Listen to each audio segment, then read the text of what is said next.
Senate Committee Chair on Health and Demography, Senator Bongo, sinabing patuloy ang paghahanap ng pamahalaan ng iba't ibang posibleng pagkunan ng COVID-19 vaccine. Siniguro rin niya na uunahin mabakunahan ang mga nasa vulnerable sector. Ang buong detalye sa report na ito.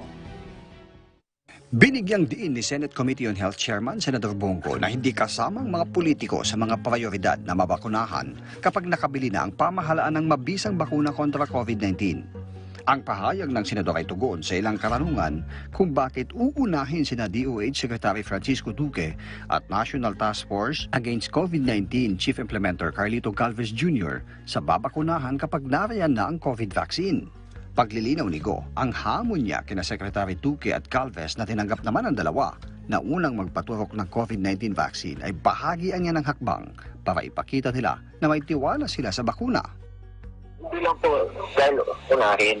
Ang punto dito is dapat ipakita nila na may kumpiyansa po ng tao. Kailangan natin makuha yung confidence ng bawat Pilipino na papapagkatiwalaan po itong vaccine. Kailangan anya iprioridad ang mahihirap at mga vulnerable sa sakit at libre itong ibibigay sa kanila. Kami po, si gobyerno, uunahin po natin si Pangulo Duterte, lahat po ng frontliners, lahat po ng mahihirap. Yung mga isang kahit isa po ka, mga vulnerable sector, yung mga citizens, mga indigent Filipino. Sa ngayon anya, tuloy-tuloy ang ginagawa ng gobyerno sa pangunguna ni Secretary Galvez na siyang naatasan bilang vaccine czar na gawin ang lahat na hakbang para makabili na ang bansa ng bakuna laban sa COVID-19. At hindi lang anya nakatuon ang mata ng pamahalaan sa iisang kumpanyang nakagawa ng bakuna kundi sa lahat basta't mapisa at ligtas. Mayroon na rin anya mga pribadong grupo na naghayag na tutulong para makabili na ang bansa ng COVID vaccine habang ilang pribadong kumpanya na ang naghayag na handa nilang pabakunahan ang kani-kanilang mga empleyado. Sa pinakahuling report niya, ang kumpanyang Gamaleya ay inaasahang magpapadala ng 15 million hanggang 20 million doses ng bakuna sa unang quarter ng 2021, batay sa nagpapatuloy na ugnayan ng Pilipinas sa Russian Embassy.